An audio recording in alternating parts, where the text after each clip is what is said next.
Sejam muito bem-vindos ao segundo Congresso Benedict Lust, o pai da naturopatia. E nesse evento, em sua homenagem, nós comemoramos o Dia Internacional do Naturopata.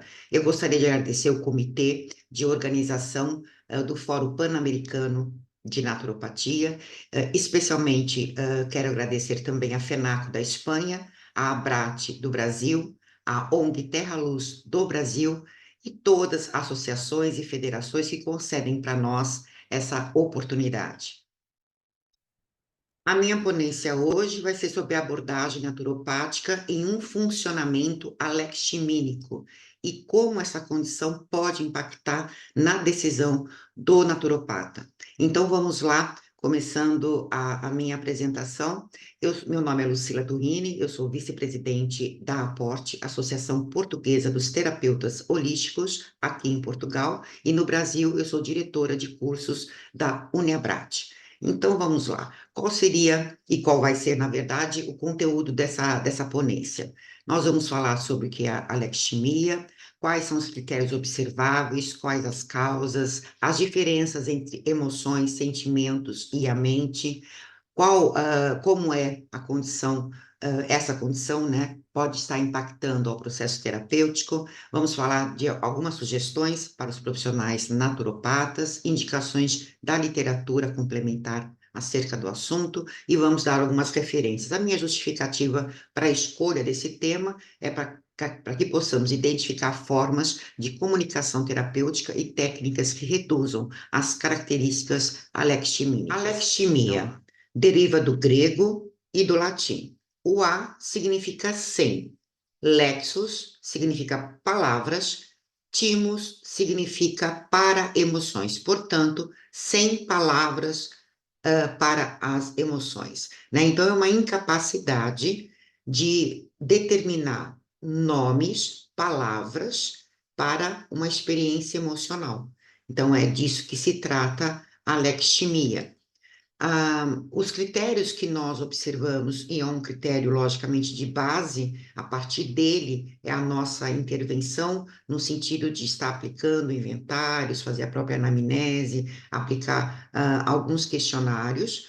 Primeiro, nós vamos identificar no nosso interagente uma dificuldade em identificar sentimentos e distingui-los das sensações corporais da emoção. Também a dificuldade em comunicar sentimentos e o pensamento, ele é orientado para o exterior. Então, nós vamos ter de base esses critérios e durante aí a nossa conversa nós vamos estar falando um pouco mais profundamente acerca de toda essa condição. As causas, né? Sempre é muito peculiar, sempre é muito prazeroso, nós temos acesso a todas as melhores evidências aplicadas no momento sobre a alexithymia, porém, nós entendemos que para alguns profissionais de outras áreas é algo que traz um certo desconforto, porque parece que dependendo, né, da forma que você estuda e qual é a aplicação das suas técnicas e qual a área que você atua como agente de saúde, parece que existe uma necessidade reducionista acerca de toda a condição humana. Nós, naturopatas, já entendemos a complexidade humana e sabemos que somos um sistema, nós somos um organismo vivo e, portanto, e pela lógica, nós vamos ter sempre uma rede de comprometimentos acerca de uma disfunção. É simples assim, né? Todo o nosso sistema ele é todo interligado. Então, é comum e natural que isso ocorra. Então, para nós, é muito tranquilo ter acesso a algumas comprovações, a nossa prática clínica e tudo isso fazer parte do que nós pensamos e como é a nossa atuação de verdade nos nossos consultórios. Então, primeiro é a possibilidade de exposição a acontecimentos traumáticos, qualidade das relações de vinculação na infância, fatores hereditários e genéticos, o funcionamento neurológico, em que sentido, né? Ele é formado por características afetivas e cognitivas que refletem na organização das orientações do cérebro. Então, isso é somente 4 itens, eu vou falar um pouco mais a respeito. Nós vamos ter também algumas outras áreas do conhecimento, onde ele vai trazer para nós algumas características, algumas causas, alguns sintomas, e nós temos que estar dando atenção também para esses outros conhecimentos, porque, mais uma vez, a gente acaba completando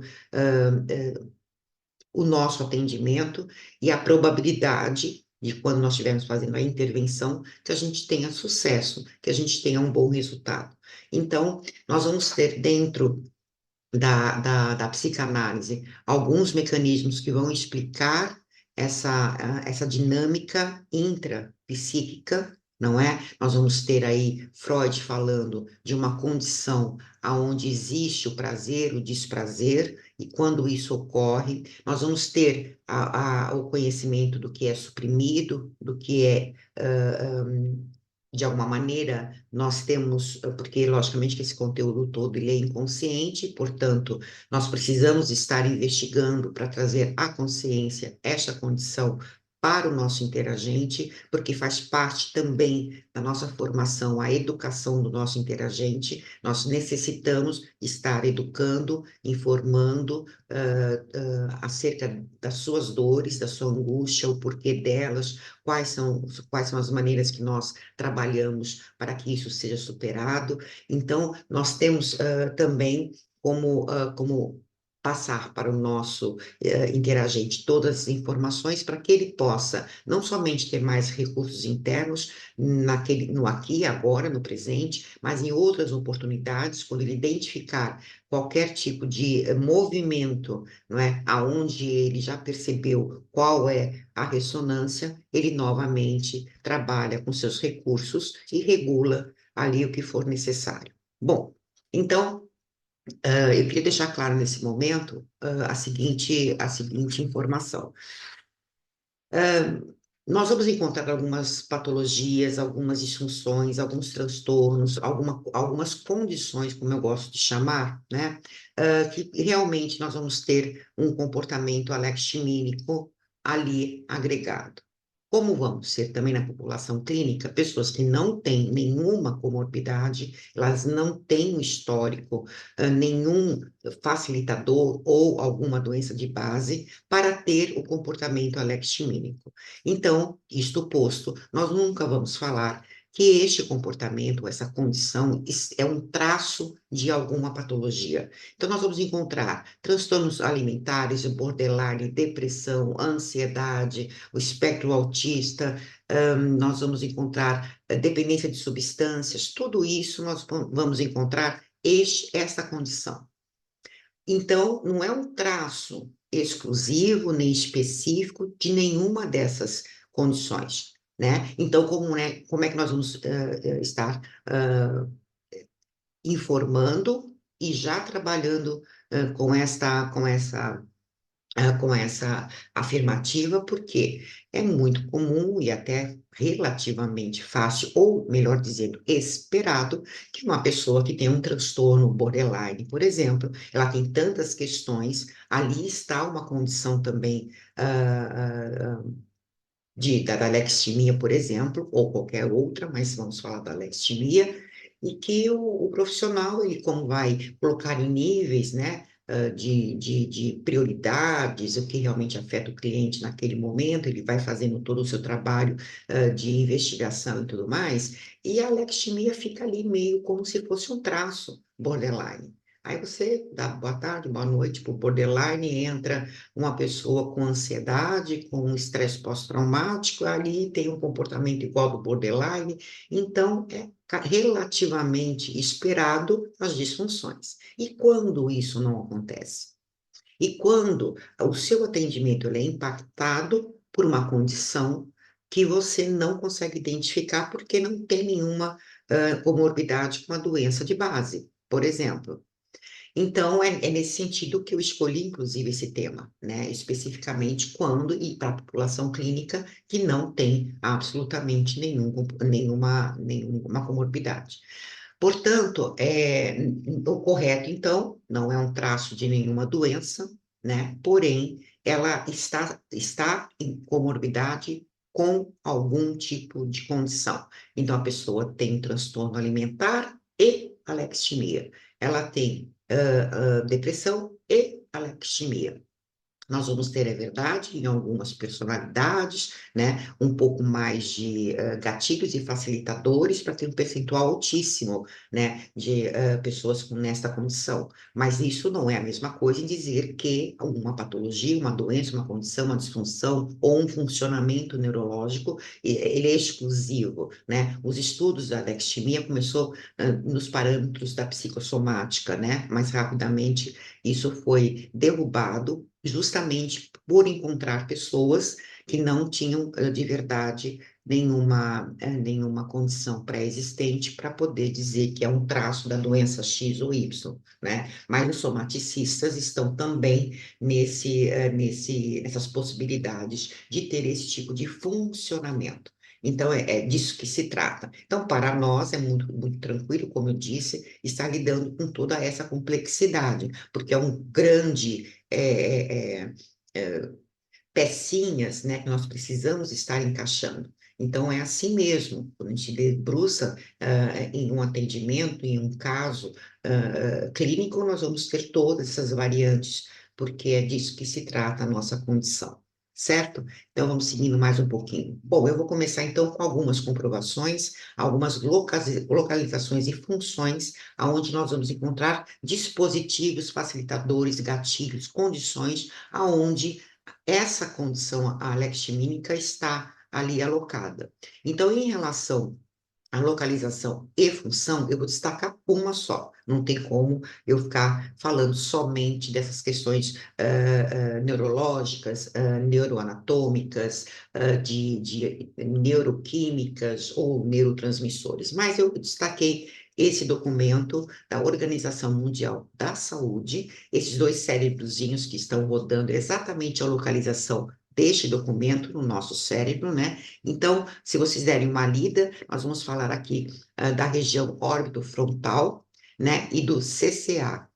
Então, o CCA tem um funcionamento muito interessante, porque na própria anatomia e na sua função, nós vamos ter duas estruturas extremamente aproximadas e ligadas, que é a estrutura límbica com a estrutura corticais, aonde ambas estão próximas, que vão dar conta das questões emocionais e das questões cognitivas. Então, é como existe uma engrenagem aonde existe um disparo, existe uma modulação, existe um refinamento para poder formatar as nossas experiências, certo? Então, em várias situações, nós vamos ter tudo isso orquestrado para estar sendo um facilitador, né, da sua condição homeostática ou não.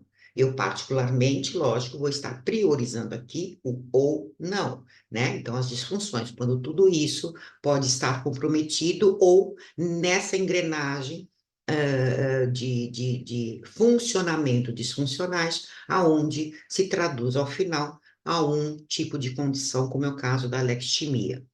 Então, aqui, o que vocês podem deixar só para realmente estar gravando, que as estruturas pré-frontais específicas, o sistema límbico e os glândulos de base, quando eles se encontram disfuncionais, há um prejuízo das emoções. Mais do que isso, tomada de decisão. E vamos além, planejamento e iniciativa. Então, vocês podem perceber o quanto e qual é a importância das emoções.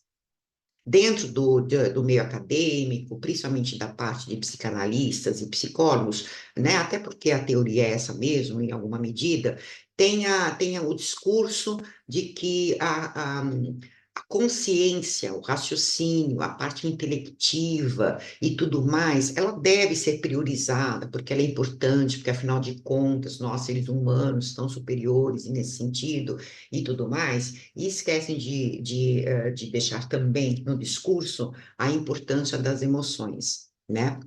Então, o quanto isso impacta o nosso comportamento. Ok, o comportamento está no final do chicote, né? É o que é o observável, é o que está interagindo com o externo, mas o que está aqui atrás? Nós vamos começar com as emoções.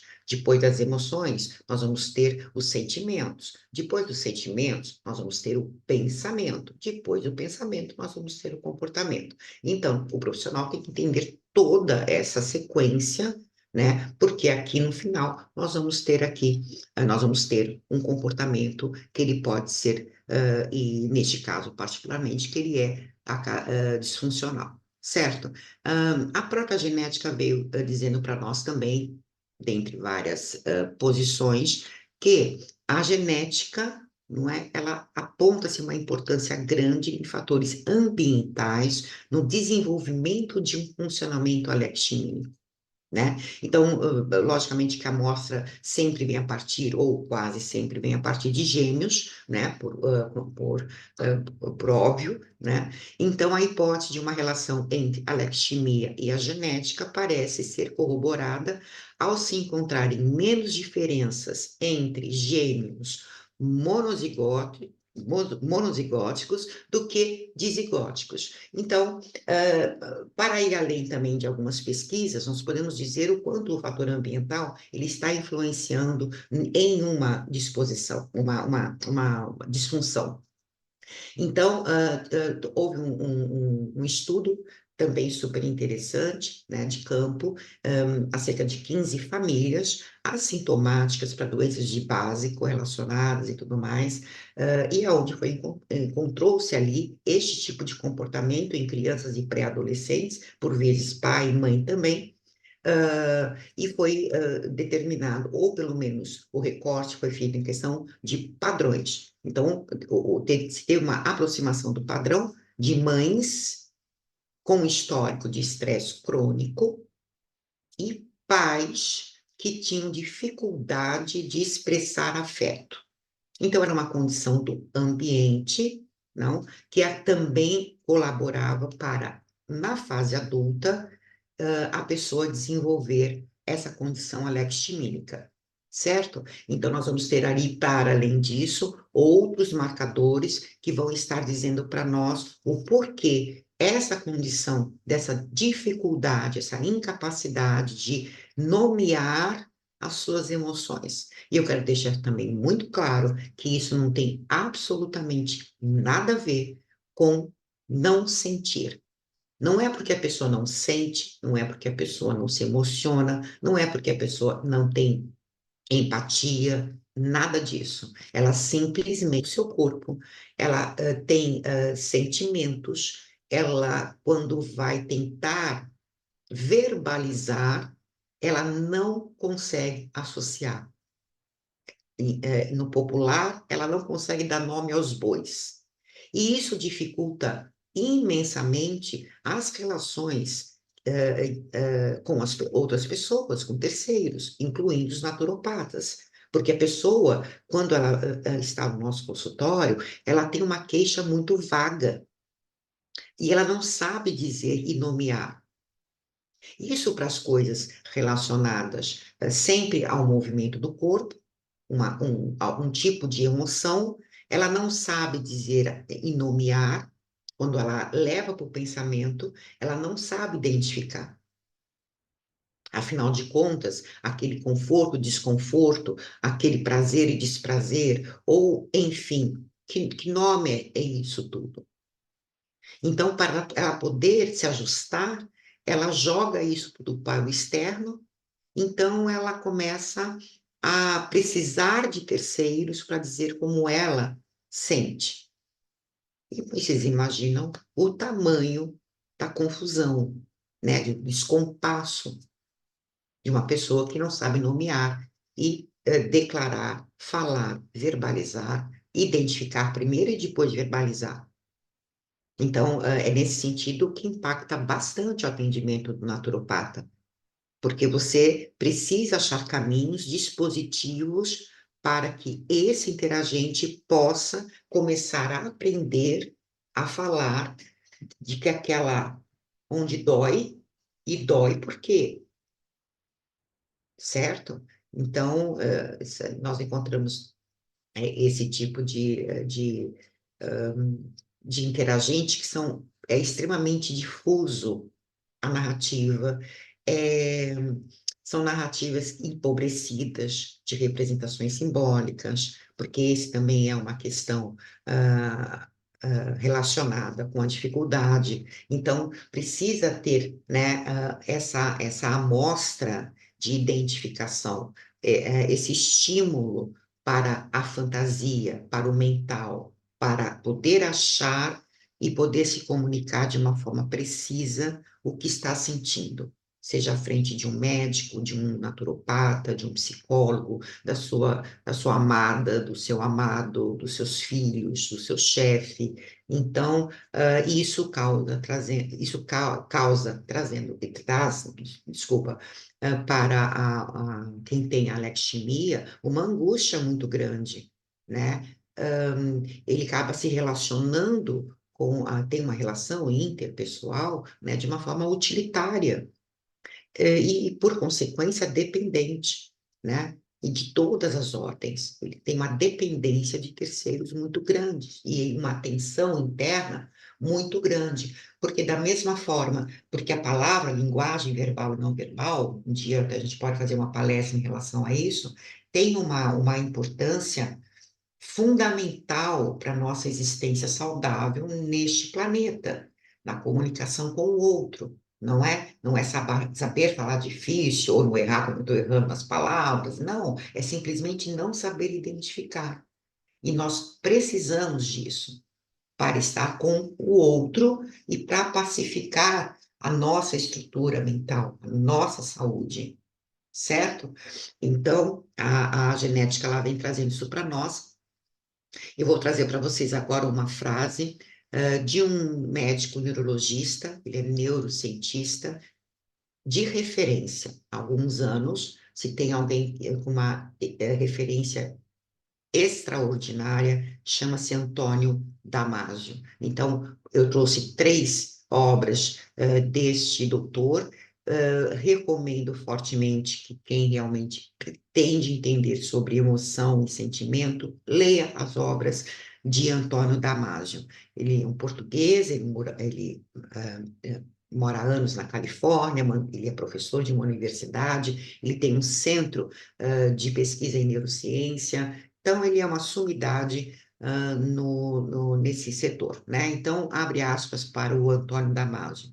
Entender a diferença entre as emoções e os sentimentos removeu, no caso, né, a barreira para poder investigar a natureza dos afetos. Então, se o mestre está dizendo que para você estar percebendo, analisando o seu interagente nas questões todas emocionais, dos pensamentos, dos sentimentos, diferenciar, você precisa entender separadamente cada dispositivo desse, qual é a função, né? Eu trabalho muito nesse sentido. Eu sempre trabalho para o que veio. Qual é a função de absolutamente tudo que chama-se ser humano, certo? Então, está funcionando para que veio? Não está funcionando para que veio? Então, é isso que eu trabalho. Então, para entender sobre a natureza dos afetos, eu tenho que saber qual é a função das emoções. Afinal de contas, é para você sofrer muito? É para você ser muito alegre? É essa a diferença? Não, não é. Existe uma função. A natureza, ela é muito cirúrgica, certo? Então, o Antônio Damasio fala isso. Então, vamos estar concordando com ele, né? E vamos falar primeiramente, sobre as emoções. Primeiro, as emoções pertencem ao corpo. desencadeando uma série de alterações químicas e orgânicas determinadas. Se são determinadas, é porque logicamente tem uma função, não é aleatório o negócio, certo? É tudo muito orquestrado, muito inteligente e, em última análise, para preservar a nossa vida e a vida da espécie, no caso humana, né? É uma potência que nós temos como pertencentes a esse planeta e nós precisamos estar tendo vários mecanismos para sobreviver. Para quê? Perpetuar a espécie.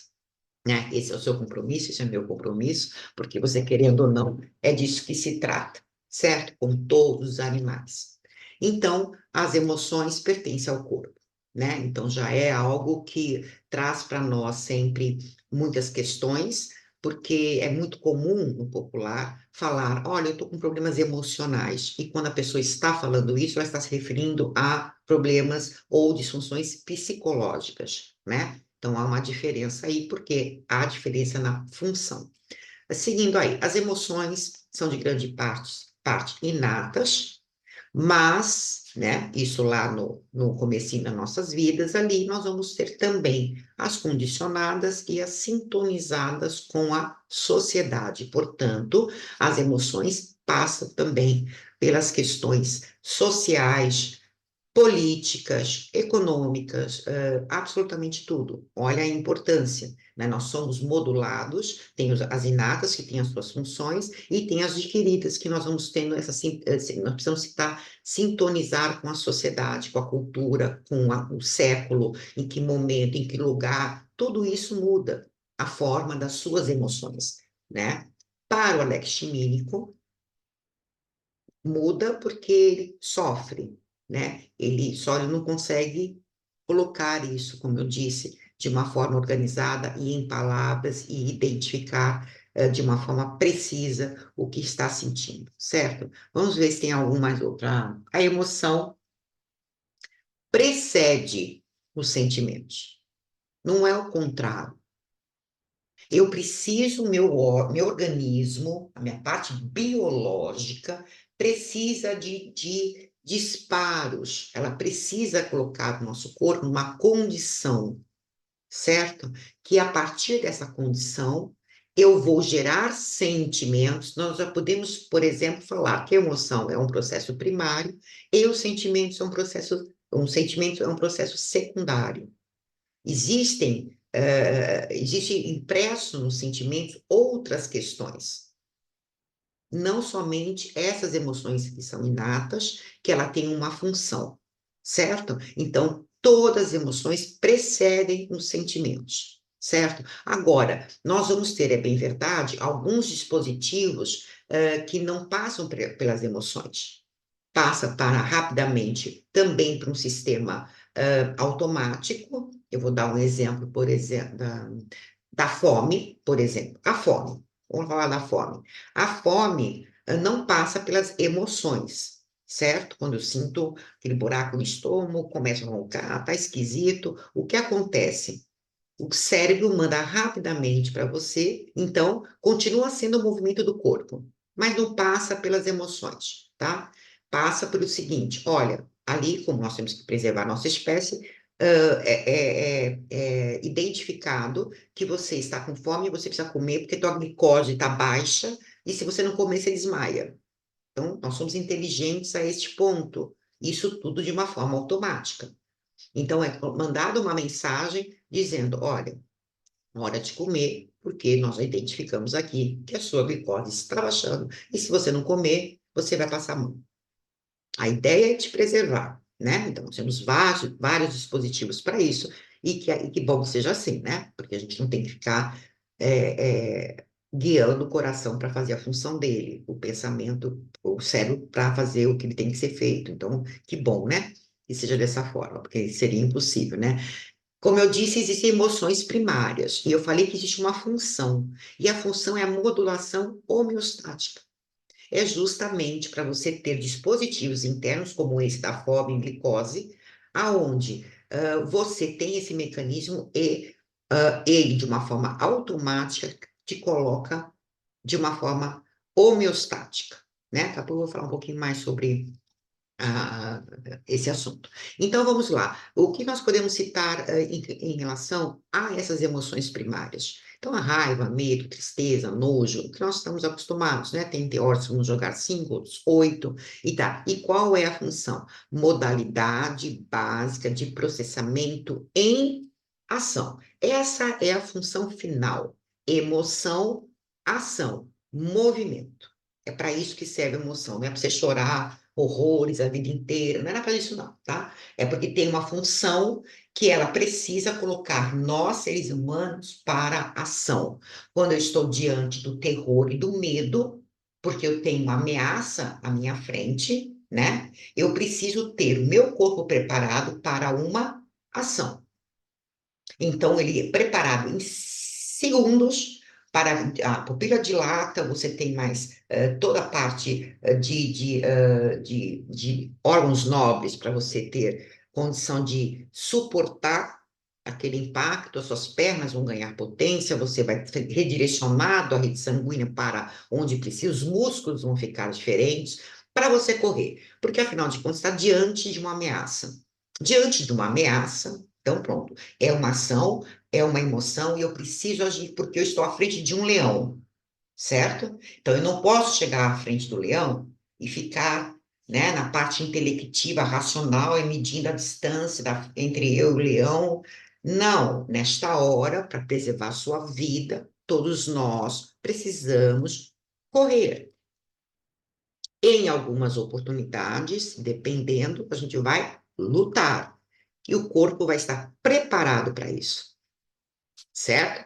Então, tem várias situações de lentidão, inclusive intelectiva, no neocórtex, para você poder priorizar todas as questões do sistema límbico e mais arcaicas, inclusive, para você sair de uma situação, né? Tem um documentário, depois eu coloco nas comunidades nossas em relação a isso, né? Tem um documentário extraordinário em relação a um caso de fogo na floresta e o que aconteceu no cérebro de todos que tiveram que se proteger, né? Eles não podiam correr, eles tiveram que cristalizar, parar, se proteger, mas o mecanismo interno foi extraordinário para que eles pudessem sobreviver. Nós temos vários casos em relação à situação extrema, como o nosso corpo fica ao nosso favor sempre, né? Então, é assim que faz. Então, as emoções precedem os sentimentos. Os sentimentos, Lucila? Bom, sinto, logo existo, né? Vou fazer uma provocação aí. Abre aspas para Antônio Damasio de novo. As emoções e os sentimentos não são um luxo, são a maneira de comunicar nossos estados mentais, né? Nós vamos primeiro organizar a emoção e sentimento, e depois eu vou falar para as outras pessoas. Eu organizo, então eu comunico. E mais do que isso, também é um roteiro para poder tomar decisões. Então, nosso primeiro conselheiro chama-se emoção. É o primeiro, portanto, nada é resolvido 100% pelo racional. É tudo disparado pelas emoções. Tudo. Tanto é que racionalmente você acha que a melhor atitude da sua vida seria esta, e você não consegue. Você coloca um se, um talvez, você fica com sintomas somáticos, você não dorme, você tem insônia. Tudo. Você sabe que racionalmente você tem que levantar naquele dia de manhã e aceitar um novo emprego. Por algum motivo, ou ir numa festa. Nossa, a festa vai ser ótima, fui convidada, mas esse algo, tem algo aí nessa situação, chama-se emoção falando. Então, preste atenção, tá? Então, aí, o que nós podemos falar de sentimentos? Sentimentos são a experiência mental, é uma experiência mental que nós temos daquilo que está acontecendo no corpo, seja através das emoções ou do movimento do corpo, como eu disse, da fome, da sede. Por quê? Quando você sente fome, é a mesma coisa quando você sente sede? Não.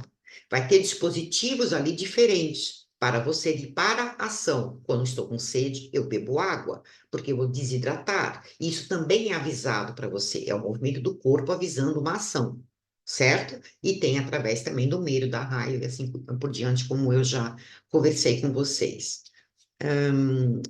A outra é, primeiro sentimentos, depois pensamos. Precisamente, para ser justo, pensamos à medida que sentimos, certo?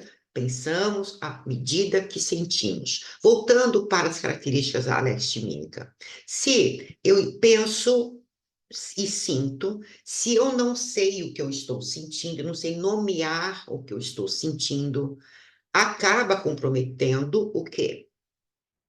A minha experiência em externar, né, as minhas características mentais, o que eu estou pensando, aonde eu quero chegar, o que eu quero transmitir. O que isso significa no final das contas? Que essa pessoa que tem esse comportamento de não incapacidade de identificar as suas emoções, quando ela precisa contar a respeito dela, para o naturopata, em qualquer outra circunstância, ela é praticamente um jornalista, detalhista e jornalista. Ela vai dizer como o ambiente todo estava quando ela sofreu uma violência. Ela não esquece de nada, memória ótima, perfeita. E o discurso, a narrativa dessas pessoas é muito, muito separada do que afetou, né? Quando a gente fala de afeto, no caso, a gente tem o hábito de falar que afeto eu tenho um afeto, eu sou muito afetiva. Nós estamos tratando aqui o afeto em outra medida, tá? Nós estamos falando do que me afeta. Afetação. Então, essas pessoas têm desafetação, como fala Joyce McDowell. Então, vocês, é uma identificação dentro do consultório quando a pessoa, o que te traz aqui? Como eu posso ajudá-la? A pessoa vem com uma manchete pronta, com todos os detalhes, só que ela está falando dela, ela não está falando de terceiros, ela não viu isso na televisão, ela está falando dela. E aí você, naquele discurso, percebe absolutamente nenhum apontamento, nenhum momento ali de identificação da emoção. Mas como você estava sentindo neste episódio? A pessoa não sabe dar nomes. Ela sofreu. Ela pode ter, inclusive, à sua frente, uma descarga imensa, muito disfuncional, de choro, de tudo. E pronto, é uma descarga e acabou. Mas, quando isso acontecer de novo, esse desconforto, para ela ter que drenar alguma coisa, ela não sabe identificar o que aconteceu para ela ter aquela reação. Então, aí fica difícil você fazer todo o controle emocional. Fica difícil se a pessoa não sabe aonde, como identificar quais são os gatilhos, qual é o nome e tudo, como ela vai trabalhar aquela situação através do autoconhecimento. Fica difícil, né? Então, a gente tem que fazer essa organização nesse sentido também. A mente, ela é uma sucessão de representações criadas através dos sistemas visuais, auditivos, táteis e, muito frequentemente, das informações fornecidas pelo próprio corpo, como nós conversamos até agora, né? Então, para resumir a mente, a gente fala que é uma fontes de informações que integra a experiência que eu estou tendo, dando a ela significado, valor e direção. E para isso nós precisamos necessariamente das emoções, dos sentimentos. Isso se transformar em um conteúdo intrapsíquico ou psíquico, né? Uma realidade subjetiva, e preciso estar depois para não ficar tudo isso guardado, eu preciso ir para a ação, saber exatamente o que eu estou sentindo. Aqui eu vou trazer para vocês a homeostase, não é? Que é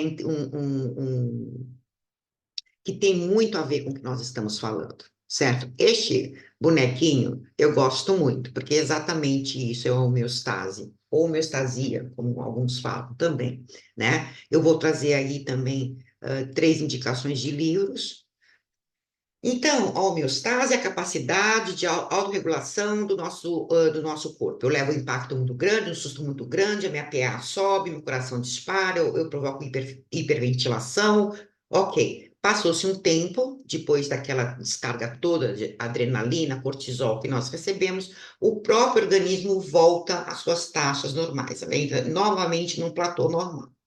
Ok? Ok. Então, nós pensávamos que, quando fala em homeostase, parece que é somente isso.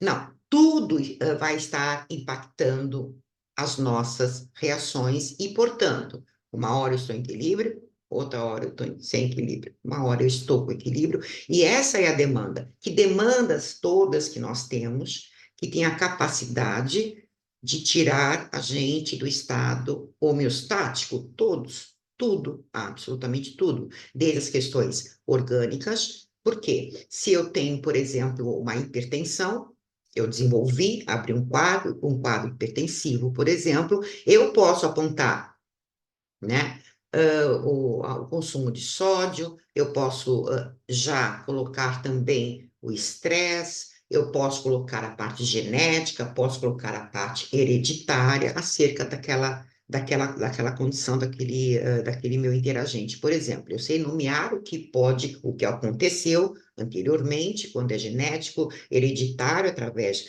de exames de laboratório, eu sei identificar, porém, que sujeito é esse, certo? Que pessoa é essa? Que adoecimento é esse? E mesmo ele não tendo mais colocado sal na sua alimentação, mesmo tomando todo dia a sua medicação de manhã, tá tudo certo, né? Então a parte destinada à parte de remédio tá ok, a parte comportamental no sentido de não consumir mais o sal, ok, mas a pressão dele continua subindo. Tempos em tempos sobe, vai lá para cima. E tem que ter alguns outros mecanismos que estão ali proporcionando aquela alteração, portanto, retirada da homeostase para um desequilíbrio. E assim nós encontramos esse processo dentro das emoções também, dentro da afetividade também. Então, hoje, a neurociência criativa, a neuropsicanálise, a neuropsicologia, a psiconeuroimunoendocrinologia também, nossa, não é verdade? E isso é fantástico, porque é o pensamento que nós sempre utilizamos. Nós vamos utilizar e unir tudo isso, saberes diferentes, para chegar nessa rede disfuncionais e qual é a ligação entre elas, né? Qual é esse efeito cascata, afinal de contas, né? O que está ali impresso naquela condição. Então, o Punxsutaw, ele fala o seguinte, que é esse primeiro livro. Ele determina que tem 7 sistemas emocionais de base, 7 condições, necessidades, potências, né? Então, 7 potências aonde nós, seres humanos, precisamos estar executando, recebendo para permanecer na homeostase. Psicanálise, né, na função de os sons, ele fala o seguinte: olha, eu já identifiquei na neurociência afetiva a mesma coisa que Freud é força e afeto. Então, ele juntou esses dois saberes, nasce assim a neuropsicanálise. Então, a referência desses dois teóricos, né? Todos eles que eu estou falando passam pela área da neurociência, da psicologia, da psicanálise, são cientistas todos nessa ordem do conhecimento, né? Que traz para nós, neste tema, uma aproximação melhor. Então, a homeostase, todo mundo sabe, não tem muito, né? O sistema que a gente aprende é estímulo, depois nós vamos para um centro de controle, certo? Então, eu tenho estímulo, eu tenho os receptores, eu tenho o centro de controle e eu tenho como é que a gente aprende?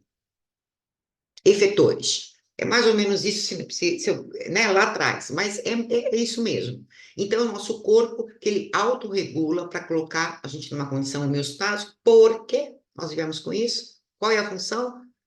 Que a gente jogue a nossa morte lá para frente, que a gente consiga sobreviver e que a minha linhagem continua tendo os meus netos, bisnetos e cada um, todo mundo fazendo a mesma coisa.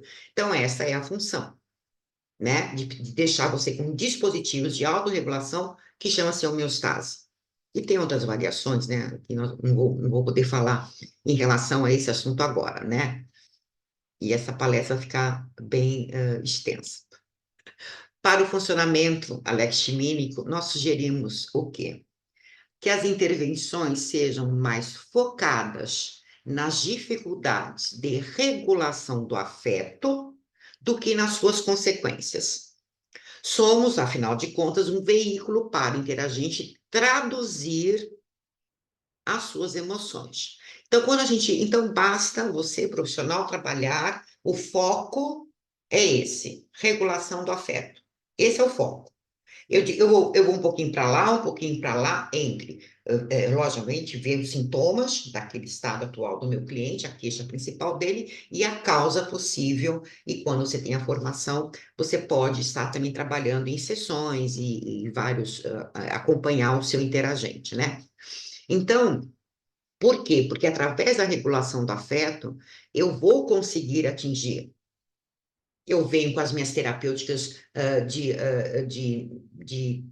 de momento primeiro agudo, ok? Mas o que eu vou trabalhar com maior pressão e simultâneo com outros processos é exatamente a regulação do afeto, né? Do que as suas consequências. Porque as consequências são variadas, né? Pode ser por causa de um transtorno borderline, pode ser por causa de, enfim, né? Aí a gente foca o nosso serviço direto. Gestão do processo terapêutico das tomadas de decisão clínica, como eu falei para vocês, a única maneira de ultrapassar as emoções é o conhecimento e não o controle, porque ninguém controla as emoções. Eu não sei se você sabe, né? Então isso é importante também deixar claro. Ninguém controla as emoções. A ideia é o seguinte: tenha as emoções, porque tem que ter mesmo, e saiba o que fazer com isso depois. Que significa quais os sentimentos, quais os pensamentos e qual vai ser o seu comportamento. Então, do sentimento em diante, você pode aprender. O conhecimento fará com que você saiba administrar tudo isso. Agora, deixar de ter a emoção, como raiva, como medo, como insegurança, como nojo, o que for, você vai ter. Lembra, tem uma função. E quando você foge da função, é a mesma coisa quando o coração não está fazendo o que tem que fazer. É a mesma coisa. Você vai ter o quê? Uma cardiopatia. Ou quando. Pronto, a gente já sabe o que eu estou dizendo, né? Somos, por natureza, fundamentalmente afetivos. A mudança duradoura depende de mudanças emocionais. Não é de controle emocional, é de mudanças. Quando se entende esse circuito todo, certo? Então, mais uma vez, o nosso foco será regulação do afeto, certo? Então, e com isto à vista, e esse é o nosso objetivo, a aleximia, né, ela tem uma base desenvolvimentista. Saiu em estilos de vinculação e socialização desadequados e inseguros. Portanto, naturopata, o primeiro movimento, ele é um pouco diferente, lógico, mas todo mundo é assim, a gente tem que estabelecer a empatia, a confiança, é mais do que isso. Então, os modelos terapêuticos que nós temos que estar adotando, que provocam a exploração e consciências emocionais, ok, já entendemos, num contexto de segurança, confiança e valorização. Por quê? Como isso faz parte de uma característica deste acometimento, desta situação, é muito, num percentual muito alto, aonde essa condição faça com que o nosso interagente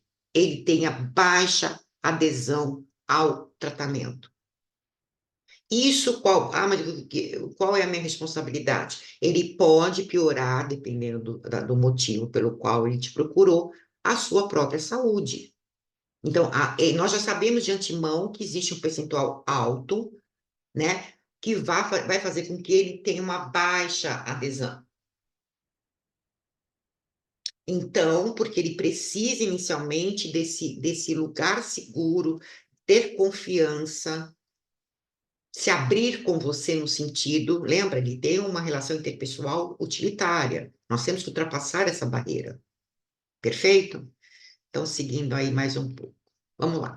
A primeira, além das ferramentas avaliativas que você já utiliza em relação à anamnese, de entrevistas e até de inventários mais precisos para algumas patologias e tudo mais, eu vou aconselhar agregar ao seu atendimento a escala de alexithymia de Toronto.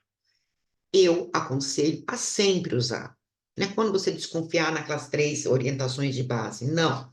Já agrega, já coloca ali e vai, porque é uma escala muito interessante, ela ultrapassou, ela foi atualizada o tempo inteiro, ela é adaptada, inclusive, para outros idiomas, porque tem que considerar muitas coisas locais, né, da parte cultural, da parte, enfim, então, de termos e tudo mais. Então, ela já tem no mundo inteiro. Então, é uma escala muito interessante. Ali você tira dados bem interessantes acerca do seu cliente. Então, eu também aconselho fortemente a ferramenta avaliativa.